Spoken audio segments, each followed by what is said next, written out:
মুরগি যদি মর্টালিটি হয় গাম্বুরা বা রানীক্ষেতে যদি মর্টালিটি হয় তাহলে এই ওষুধগুলো চালাবেন। কি কি ওষুধ চালাবেন? প্রথমত সিপ্রোসিন গাম্বুরা বা রানীক্ষেতের জন্য ভালো কাজ করে, অ্যান্টিবায়োটিক, হাই পাওয়ারি অ্যান্টিবায়োটিক। এই সিপ্রোসিন 2 লিটারে 1 মিলি দিবেন, আর সাথে ভিনেগার দিবেন। এই যে ভিনেগার একটু দেখাই, আমাদের খামারিরা যদি না চিনে তাদের এগুলো দেখান লাগবে। সিপ্রোসিন ভিনেগার, আর এইটা হচ্ছে লিভার টনিক। এই লিভার টনিক আমি দিই 1 লিটারে 1 মিলি। এইটা চালাই রাত্রে এবং সকালবেলা।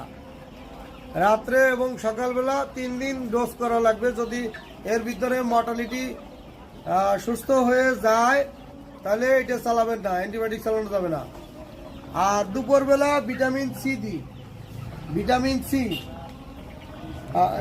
ভিটামিন সি দুপুরবেলা দিয়ে দেবেন মুরগি যদি দুর্বল থাকে, দুর্বলতা কাটানোর জন্য।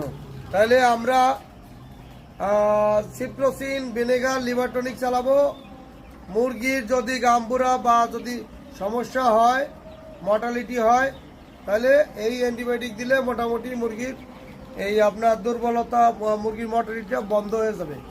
বন্ধ হইলে তখন আমাদের মুরগি সুস্থ হয়ে যাবে, আর তখন আমরা এটা বন্ধ করে দিয়ে আবার আপনার হলে গিয়া ফার্মেন্টেশন চালাইতে পারবো। কিন্তু সেফগার্ড এবং বায়োটিক মেডিসিন যেটা আমরা ফার্মেন্টেশনের জন্য খাওয়াই, সেই 2টা মেডিসিন ফিডের সাথে চালাই যাবেন, তাহলে গরুতে সমস্যা হবে না।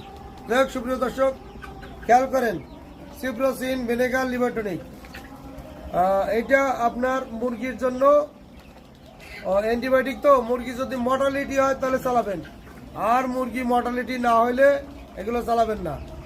তো সুপ্রিয় দর্শক, চ্যানেল সাবস্ক্রাইব করে আমাদের পাশে থাকুন, দেখতে থাকুন আমাদের ভিডিও। খোদা হাফেজ।